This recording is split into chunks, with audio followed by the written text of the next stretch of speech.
Es conocida por su turbante y su alias en las FARC, Vicky o Victoria Sandino. Se hizo guerrillera ya de vieja y lleva 25 años en la insurgencia. Su carisma y su fuerza dentro del grupo armado le sirvió para convencer a los machos más machos de la importancia de oír los reclamos de las mujeres, y así se convirtió en la mujer que encabezó la subcomisión de género en La Habana y hoy es la voz femenina más fuerte de las FARC. Alfredo Molano conoció a una mujer que ahora está convencida de que la palabra es el arma más eficaz que el fusil. La guerra es una cosa cruenta, es muy difícil y es absolutamente incompatible la maternidad con la guerra. No tuve hijos ni voy a tener hijos. Y yo no me siento pues frustrada por no tener hijos.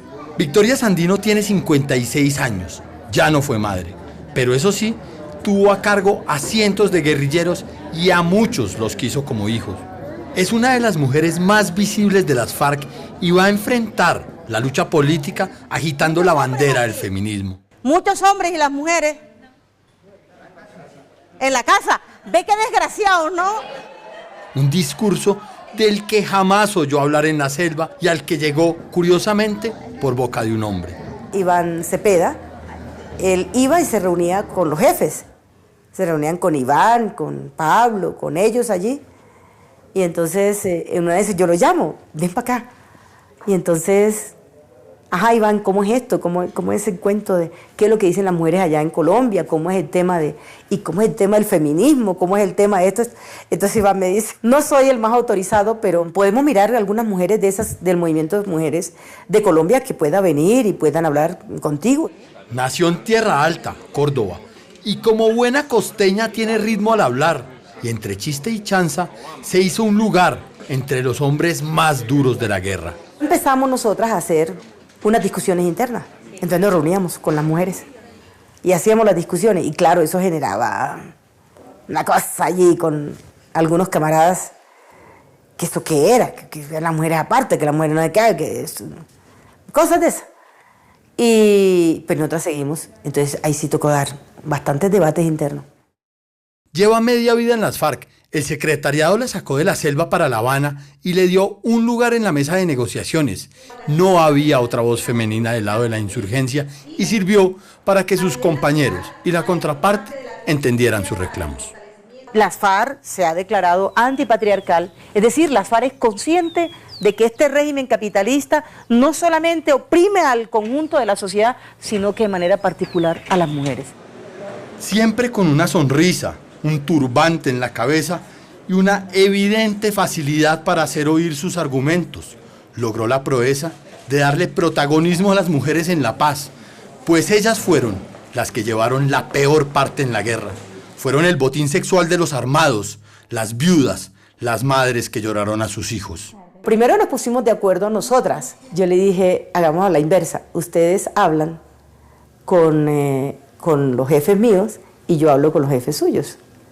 Y entonces yo hablé con el doctor de la calle y el doctor de la calle habló con Iván. Que las mujeres están proponiendo tal cosa, eso es importante, eso hay que hacerlo, habría que escucharlo. Cuando sale el tema de la subcomisión técnica, nosotros decimos también la subcomisión de género. Y ya se le puso nombre, subcomisión de género y subcomisión técnica. Es la hermana mayor de 4 hijos. Su padre, campesino y aserrador. Su madre, negra y abnegada en el hogar. La bautizaron por la iglesia Judith Simanca Herrera. Creció en una parcela hasta que los enfrentamientos entre paramilitares, guerrilla y fuerza pública la desplazaron. Y aún recuerda la primera vez que las FARC se cruzaron en su camino. Tenía 8 años cuando fui a visitar a la finca de vacaciones, que fuimos a la finca de mi abuela, y allí pasaron un contingente de hombres y mujeres uniformados, vestidos de verde. Yo le pregunto a mi abuela que por qué tenía mujeres, y mi abuela me dijo así como sacudiéndome, como, sí, mijita, esa es la policía del monte. Mucho tiempo después fue que me di cuenta que era la guerrilla. Pero su historia no es la de la típica guerrillera. No se unió a las FARC acosada por la pobreza, ni reclutada siendo una niña. Tampoco porque sus familiares fueran de izquierda. Ella tomó la decisión después de haber sido líder estudiantil y de pertenecer a las Juventudes Comunistas o a la Unión Patriótica. Como empiezan a matar a sus compañeros, se fue para Rusia, donde se graduó de comunista. Vuelve al país directo al IMPAU, en Bogotá, a estudiar periodismo. A mí, yo una pelada, nos hacían seguimiento, llegaban allá donde mi abuela, tocaban, preguntaban dónde estaba, a qué hora salía. Cuando yo salía para el colegio, por ejemplo, ahí estaban afuera, así, de forma muy descarada. Y ya empezaban a aparecer muchos muertos también, por el río Sinú, y empezaban las amenazas. Entonces, la Unión Patriótica estuvo mezclada con todo esto, o sea, con esa cosa bella que fue como renacer de la misma juventud para hacer la participación política, para estar en la vida política general del municipio, pero también de la zozobra, de los muertos, de las amenazas. Hasta allí llegó Judith y nació la guerrillera Victoria Sandino Palmera. Pero cuando había decidido irse al monte, perdió una apuesta con su hermana menor y tuvo que retrasar unos años la decisión. Echaron un cara y sello para definir quién se iba primero, el camuflado por el azar. Victoria perdió y le correspondió quedarse a velar por la familia. Además, prometió a su hermana que sería profesional. A ella la mataron en un combate. Entonces, cuando Victoria terminó materias en la universidad, no dudó en cumplir su palabra. El ingreso fue muy chistoso. Me encontré con un compañero y me dice, ay, ¿tú qué?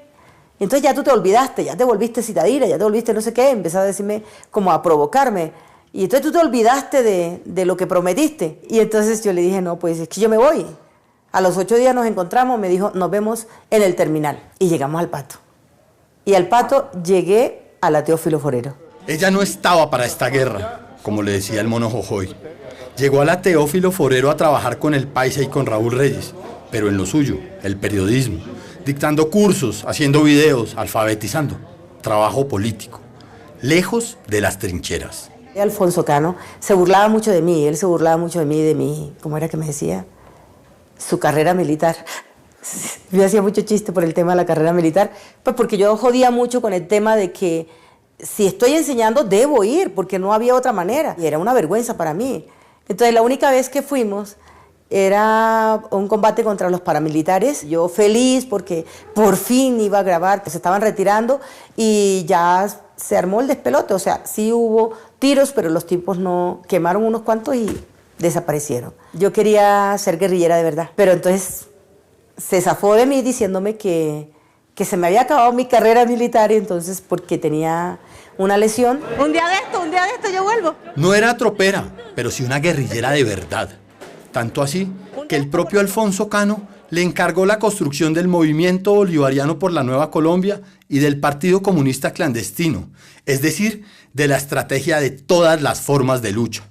Hizo política hasta que la guerra se le vino encima y no era como ella pensaba. La confrontación se fue agudizando y pues nos tocó todo ese tiempo en el central movernos mucho, con mucha confrontación, con muchos bombardeos, con mucho ametrallamiento y mucha operatividad.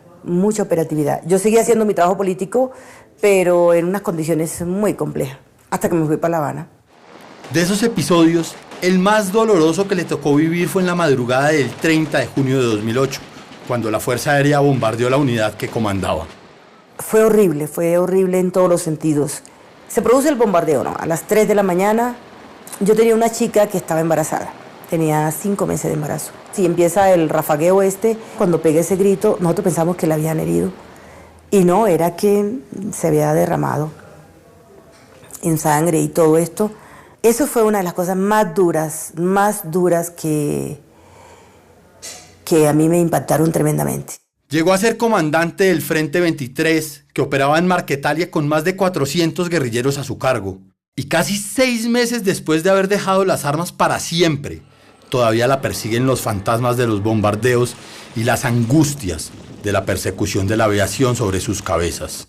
Lo del bombardeo es una lotería. Pueden haber fortalezas o pueden haber trincheras, pueden haber como algunos mecanismos de defensa, ¿verdad? Pero eso no es suficiente. Verás mi mesita de que está armada. Del pasado, en una maleta, guarda algunos recuerdos de los últimos días de la guerra. Entonces, pues aquí yo tengo mi algo guerrillero. Tengo mi macheta, un machete desgastado por el uso, el uniforme que llevaba puesto el día en que se fue para Cuba y su brazalete de las FARC. Muchas veces sintió la muerte de cerca y se le quiebra la voz cuando habla de Laura, una mujer que la acompañó por muchos años y le salvó la vida en varias ocasiones. La pérdida de Laura, que fue un momento crítico, fue un mes antes de yo viajar a La Habana. Es una cosa que todavía no supero. Es un dolor que está allí todavía. Yo sé que en la guerra nos tenemos que morir. Incluso yo estuve preparada para morir. Lo que yo no estaba preparada para que la gente que estaba conmigo muriera. Laura dejó una niña de 10 años que le dice tía, pero que en realidad es la hija que nunca tuvo. Lo primero que hizo cuando regresó a Colombia, vestida de civil y desarmada, fue buscarla. Lo primero que me dice, tía, yo me acuerdo de mi mamá. Y la veo, como ella la ve en sus fotografías.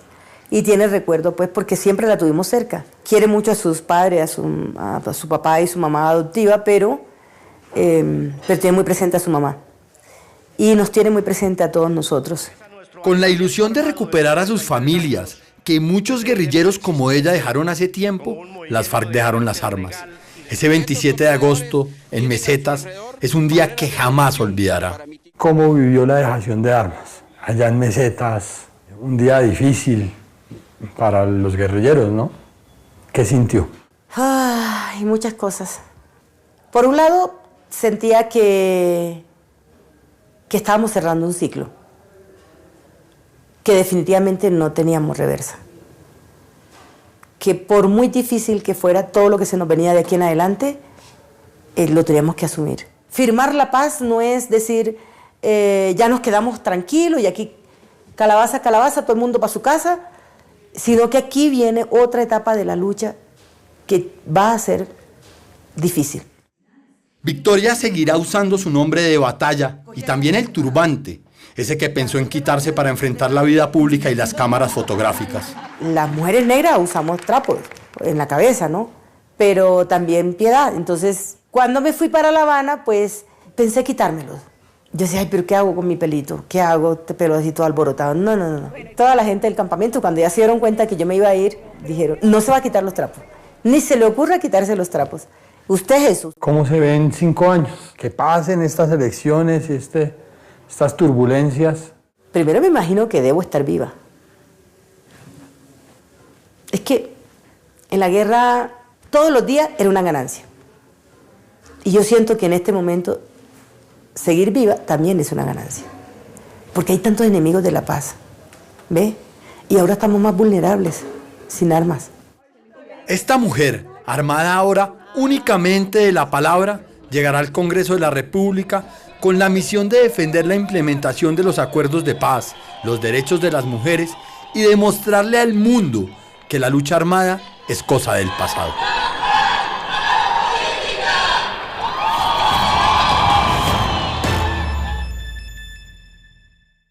Y como fue noticia esta semana, Victoria Sandino será una de las 2 mujeres que irá al Senado de la República por las FARC.